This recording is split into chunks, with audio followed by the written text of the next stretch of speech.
암송가족 여러분 안녕하세요. 성경암송학교 박종신 목사입니다. 오늘도 성경 암송의 힘 365 라이브에 오신 여러분들을 예수님의 이름으로 환영하고 축복합니다. 오늘은 2026년 2월 5일 목요일이고요. 성경 암송의 힘 365 36일차 되는 날입니다. 오늘도 우리 구호 힘차게 외치고 시작하겠습니다. 제가 선창할 테니까 여러분들은 후창해 주시기 바랍니다. 성경 암송을 하는 우리가 암송가족이다. 성경 암송을 하는 우리가 진짜 크리스찬. 어제 우리에게 주셨던 하나님의 말씀은 골로새서 3장 17절 말씀입니다. 우리 세 번 선포하고 암송해 보겠습니다. 골로새서 3장 17절 말씀, 또 무엇을 하든지 말에나 일에나 다 주 예수의 이름으로 하고 그를 힘입어 하나님 아버지께 감사하라. 골로새서 3장 17절 말씀, 아멘 아멘. 골로새서 3장 17절 말씀, 또 무엇을 하든지 말에나 일에나 다 주 예수의 이름으로 하고 그를 힘입어 하나님 아버지께 감사하라. 골로새서 3장 17절 말씀, 아멘 아멘. 골로새서 3장 17절 말씀, 또 무엇을 하든지 말에나 일에나 다 주 예수의 이름으로 하고 그를 힘입어 하나님 아버지께 감사하라. 골로새서 3장 17절 말씀, 아멘 아멘. 우리 눈을 감고 암송해 보겠습니다. 골로새서 3장 17절 말씀, 또 무엇을 하든지 말에나 일에나 다 주 예수의 이름으로 하고 그를 힘입어 하나님 아버지께 감사하라. 골로새서 3장 17절 말씀, 아멘 아멘. 암송 잘 되셨습니까? 계속 반복하시면 이 말씀을 충분히 암송할 수 있습니다. 우리가 그저께는 3장 15절 말씀, 그리고 이어서 어제의 말씀이 3장 17절 말씀, 또 무엇을 하든지 말에나 일에나. 우리의 예배는 교회 안에서만 진행되는 게 아닙니다. 우리의 삶을 통해서 진행된다고 말씀을 드렸습니다. 또 다 주 예수의 이름으로 하고 그리고 그를 힘입어 하나님 아버지께 감사하라. 어디에 있습니까? 골로새서 3장 17절의 말씀입니다. 오늘 우리에게 주시는 하나님의 말씀은요, 사도행전 16장 31절 말씀입니다. 여러분이 가지고 있는 교재 성경 암송의 힘 365 39쪽에 있습니다. 우리 사도행전 16장 31절 말씀을 우리 5번 선포하겠습니다. 사도행전 16장 31절 말씀, 이르되 주 예수를 믿으라. 그리하면 너와 내 집이 구원을 받으리라 하고, 사도행전 16장 31절 말씀, 아멘 아멘. 사도행전 16장 31절 말씀, 이르되 주 예수를 믿으라. 그리하면 너와 내 집이 구원을 받으리라 하고, 사도행전 16장 31절 말씀, 아멘 아멘. 사도행전 16장 31절 말씀, 이르되 주 예수를 믿으라. 그리하면 너와 내 집이 구원을 받으리라 하고, 사도행전 16장 31절 말씀, 아멘 아멘. 사도행전 16장 31절 말씀, 이르되 주 예수를 믿으라. 그리하면 너와 내 집이 구원을 받으리라 하고, 사도행전 16장 31절 말씀, 아멘 아멘. 한 번 더. 사도행전 16장 31절 말씀, 이르되 주 예수를 믿으라. 그리하면 너와 내 집이 구원을 받으리라 하고, 사도행전 16장 31절 말씀, 아멘 아멘. 오늘 이 말씀은 우리 모두가 너무너무 잘 아는 말씀이고 대부분의 크리스천들이 암송하는 말이라고 생각합니다. 그럼에도 불구하고 우리는 이 말씀이 너무나 중요하기 때문에 꼭 암송하고 장절을 꼭 외는 저와 여러분 되기 바랍니다. 다시 한번 사도행전 16장 31절 말씀, 이르되 주 예수를 믿으라. 그리하면 너와 내 집이 구원을 받으리라 하고 사도행전 16장 31절 말씀 아멘 아멘.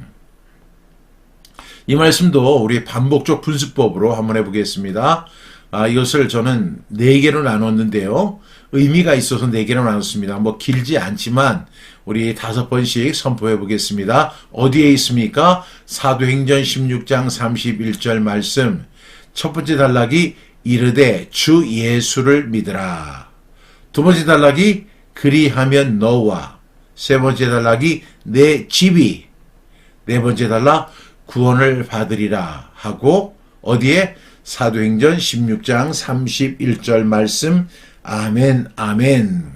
우리 한번 해보겠습니다. 사도행전 16장 31절 말씀 첫 번째 단락입니다. 5번 합니다. 이르되 주 예수를 믿으라. 이르되 주 예수를 믿으라. 이르되 주 예수를 믿으라.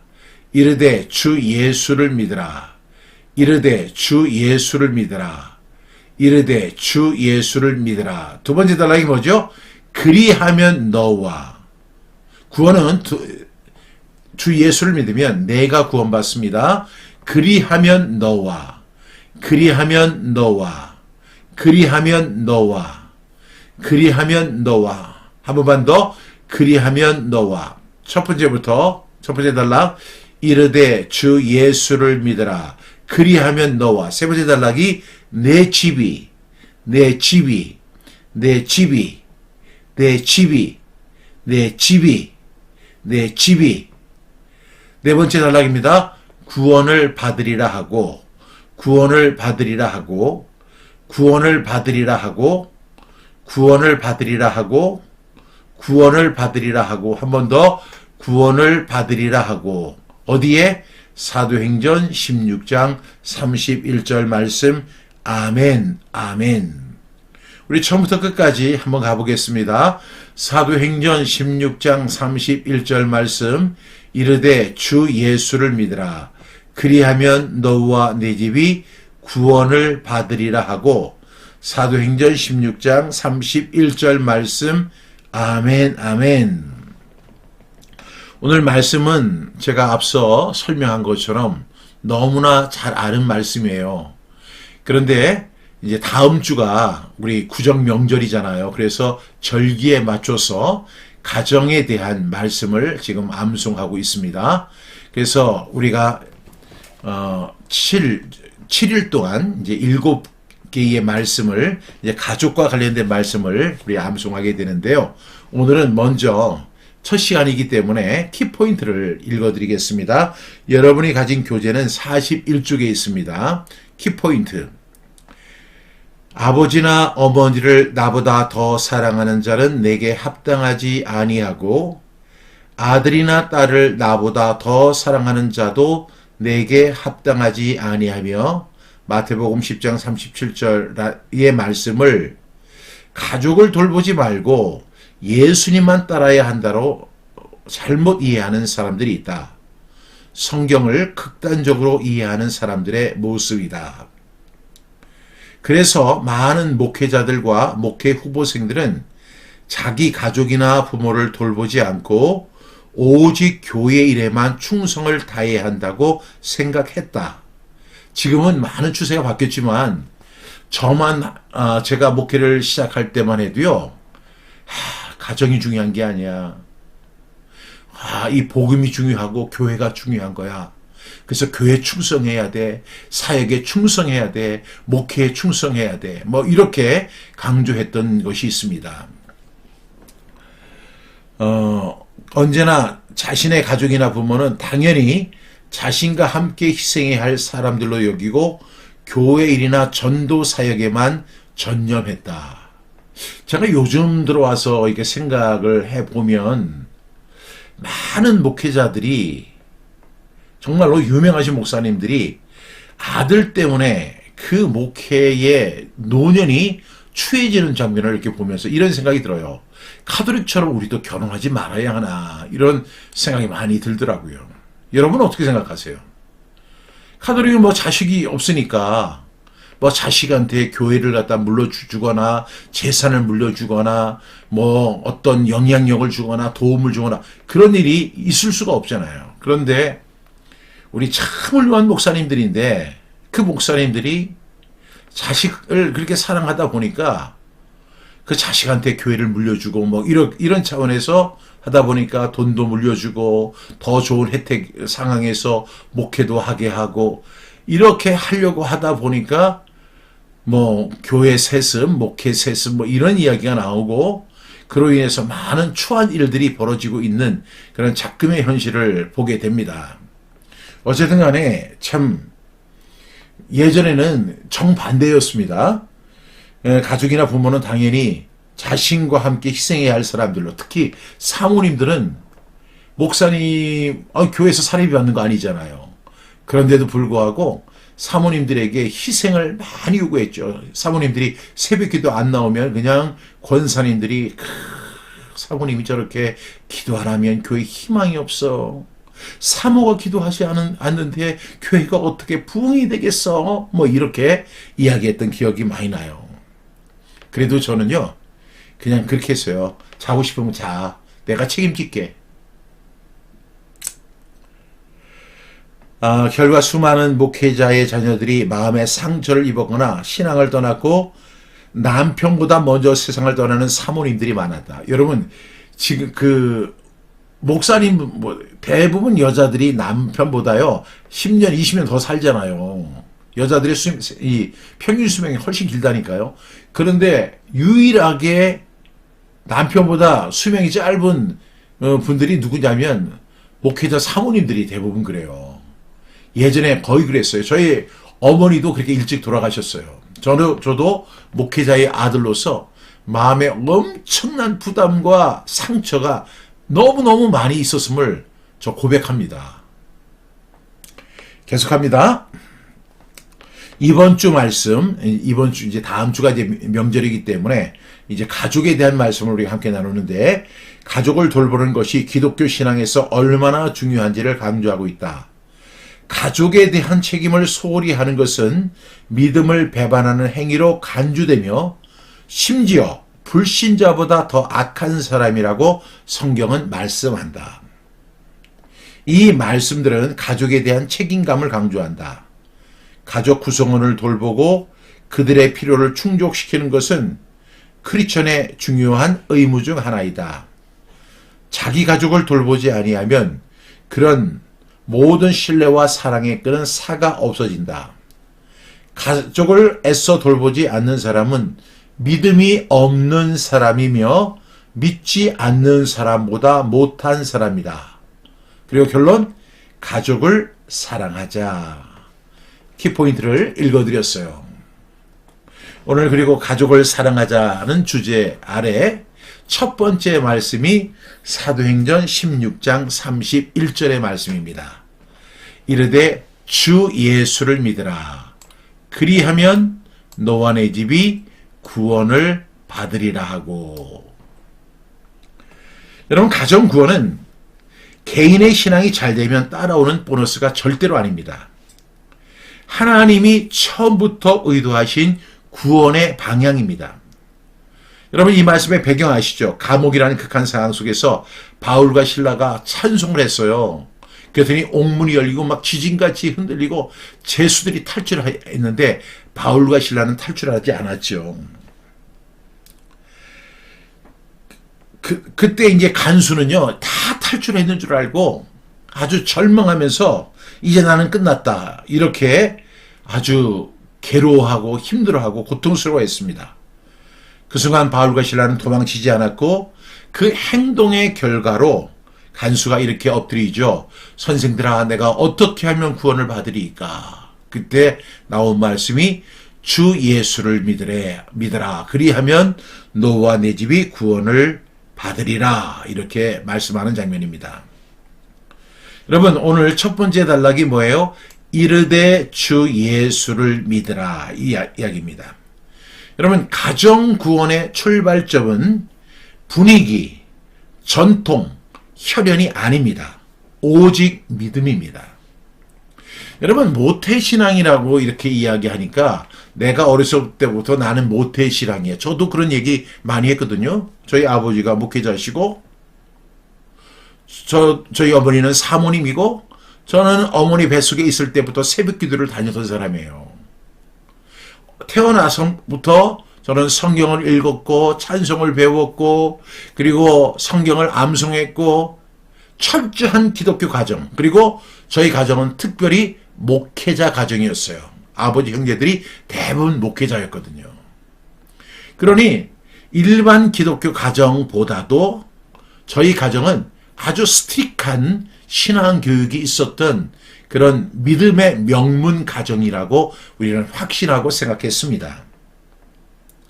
그런 분위기, 그런 전통, 그런 혈연이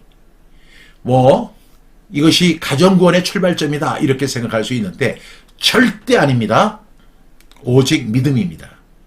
저도 어렸을 때부터 교회를 다니고 어렸을 때부터 예배에 참석하고 어렸을 때부터 신앙생활을 했지만 제가 예수님을 만난 것은요. 제가 1977년 7월 달에 제가 어떤 수련회를 가서 거기서 예수님, 내가 죄인임을 깨닫고 예수 그리스도를 나의 구주와 주님으로 영접하게 되었어요. 그때 이후부터 저의 삶은 완전히 180도 달라졌죠.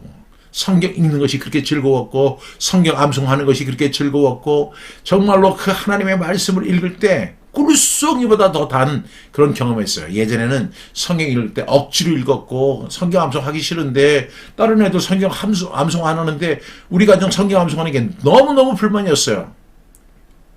그런데 여러분, 제가 예수님 만났어요. 예수님을 믿음으로 말미암아 예수님을 영접하고 예수님을 나의 구주와 주님으로 영접했습니다. 여기서 주 예수를 믿으라는 말은 정보동의가 아니라 인생의 주인을 바꾸라는 것이죠. 예수님을 나의 구주, 나의 구세주, 그리고 주인, 주님, 그 다음에 주인, 그리고 왕이에요. 그 주자가 무슨 주자예요? 임금 주자입니다. 예수님을 나의 왕으로 모셨어요. 예수님을 나의 주님으로 모셨어요. 예수님을 나의 주인으로 모셨어요. 이것은 정보동의가 아니라 여기서 믿는다는 것은 인생의 주인을 바꾸는 것입니다. 요한복음 1장 12절에 보면 영접하는 자 곧 그 이름을 믿는 자들에게는 영접하는 것이죠. 인생의 주인, 내가 주인이었던 것을 내려놓고 이제 예수님이 나의 주인이십니다. 예수님이 나의 주님이십니다. 예수님이 나의 왕이십니다. 이렇게 고백하는 것입니다. 주 예수를 믿는다. 이것이 이렇게 중요한 것입니다. 그런데 이렇게 인생의 주인을 바꾸는 그 명령인데요. 이렇게 가정을 살리는 믿음은 항상 한 사람의 진짜 결단에서 나오는 거죠. 제가 예수님을 나의 구주로 영접하기로 결단했어요. 제가 오늘 어제 수요일 그 낮에도 제가 이런 말씀을 드렸는데, 그 주님 뜻대로 살기로 했네. 그 찬양 아시잖아요. 그게 영어로는 I have decided to follow Jesus. 나는 예수만 따르기로 결정했네. 결단했네요. 내가 예수님 믿었습니다. 예수님 영접했습니다. 내 주인을 바꿨습니다. 그 전에는 내가 구원받기 전에는 내가 주인이었고 돈이 주인이었어요. 그런데 내가 예수님 영접한 이후에는 예수님이 나의 주인 되시고 예수님이 나의 주님 되시고 예수님이 나의 왕이 되십니다.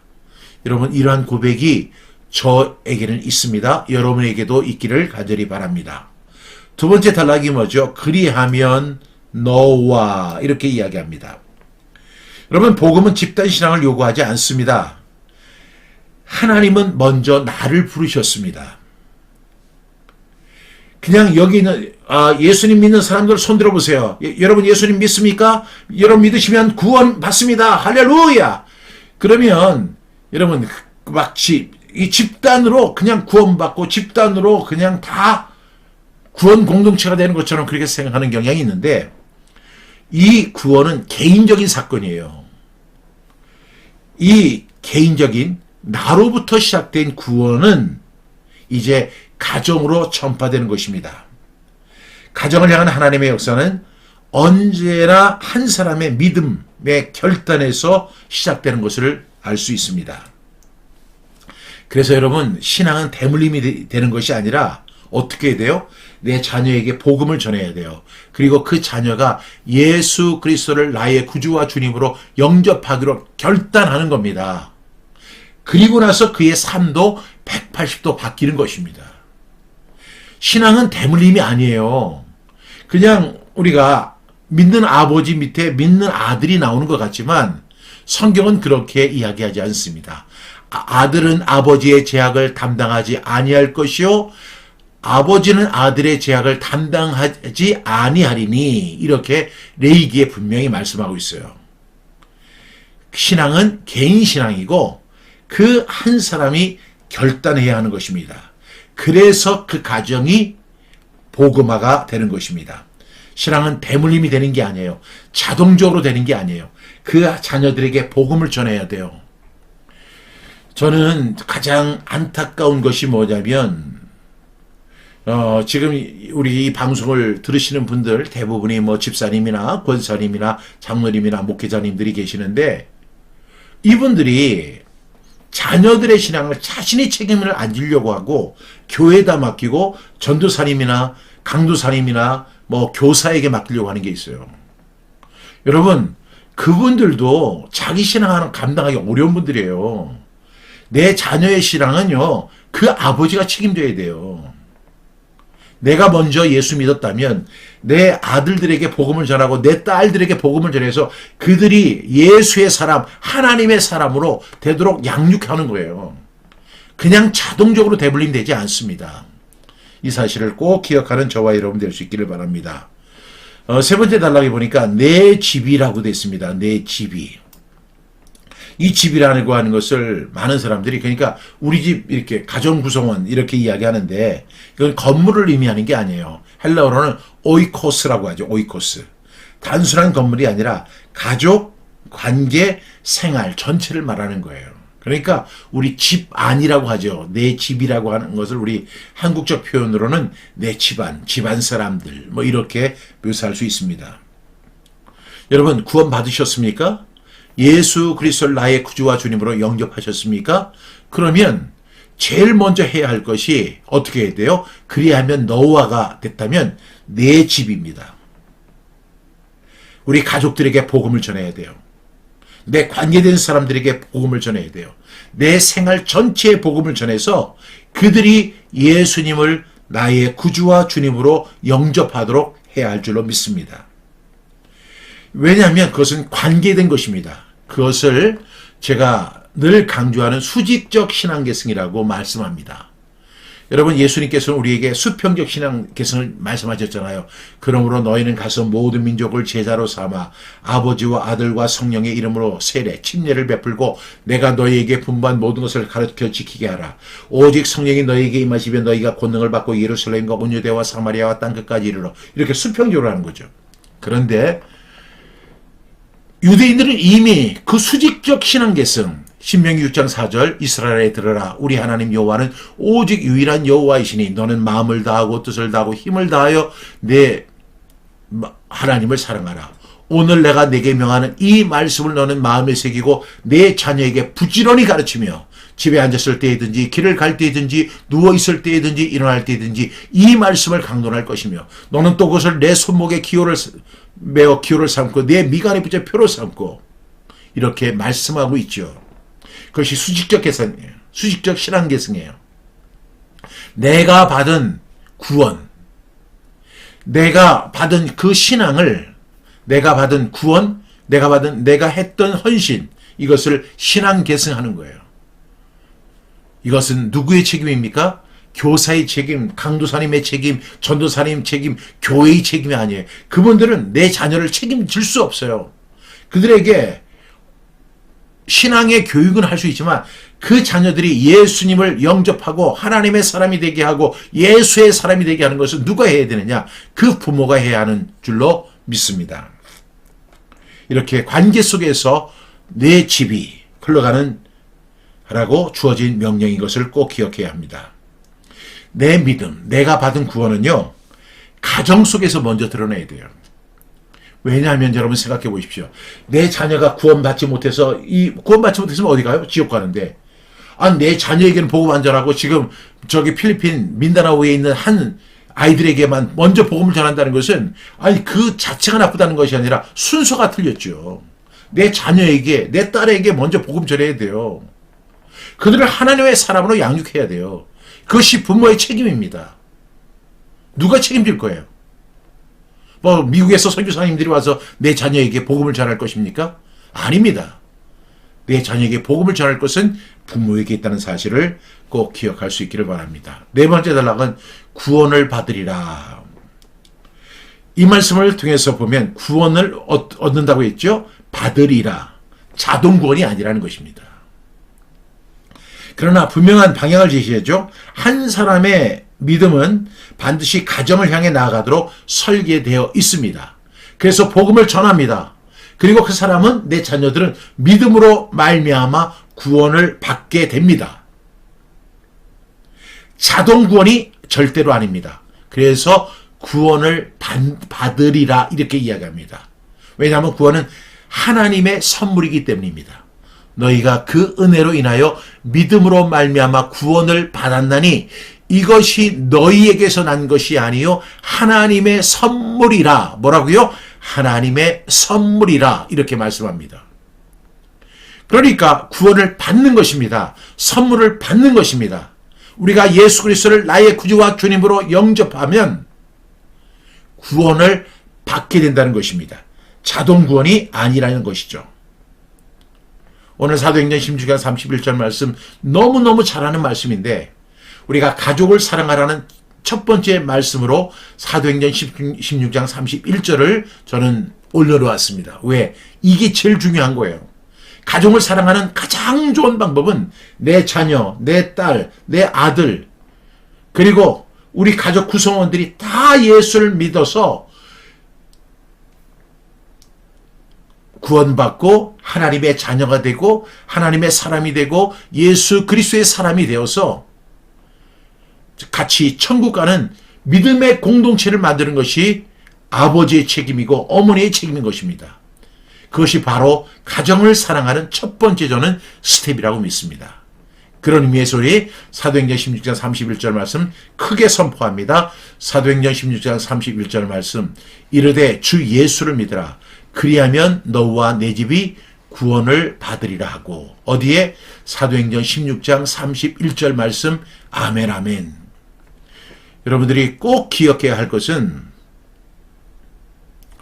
자녀들의 구원 문제는 누가 책임져야 된다고요?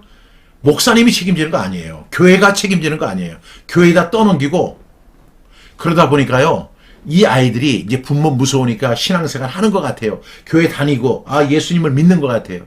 그런데 이 아이들이 대학을 입학하는 동시에 신앙을 졸업하고 말아요. 예수님을 떠나고, 교회를 떠나고, 하나님을 떠나고. 이런 일이 지금 우리나라에서 엄청나게 많이 벌어지고 있는 것입니다. 여러분, 그 아이들이 19세가 될 때까지 부모들은 잘 몰라요. 얘들이 믿음이 좋은 줄 알아요.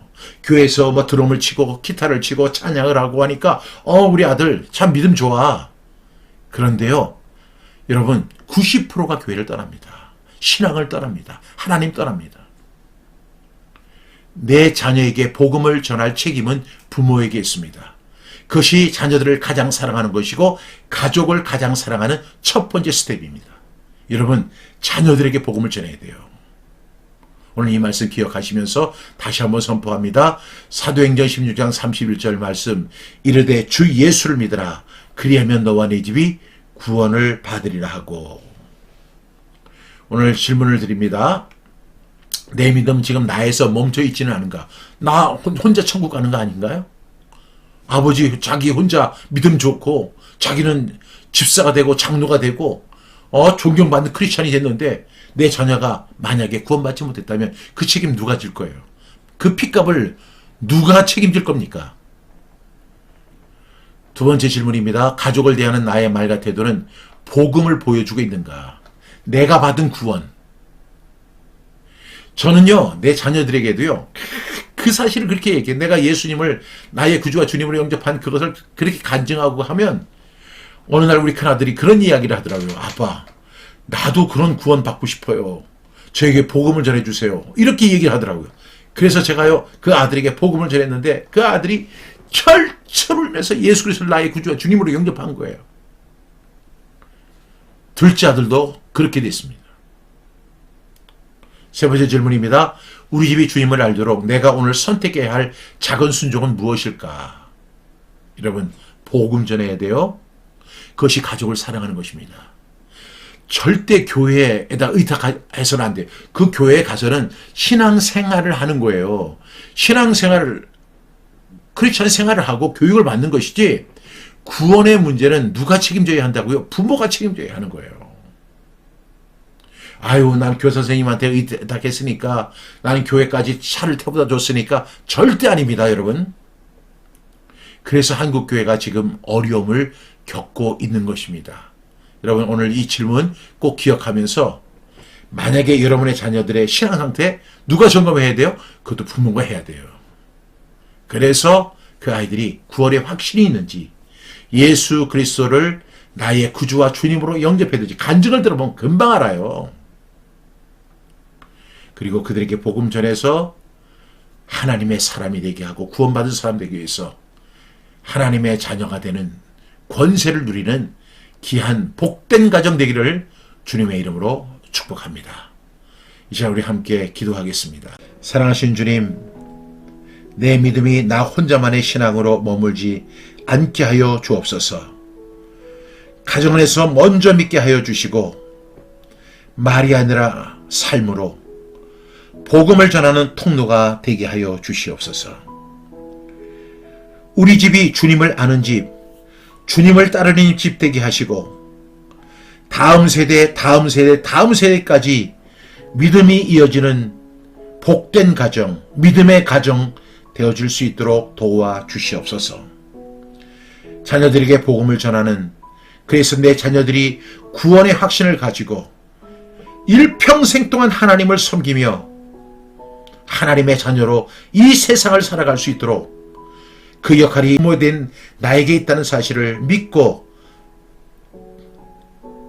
전도하는 우리 모두가 되게 하여 주옵소서. 오늘도 귀한 말씀 주시고 감사합니다. 이 말씀을 꼭 기억하며 살아가는 저희 모두 되게 하여 주옵소서. 예수님의 이름으로 기도드립니다. 아멘.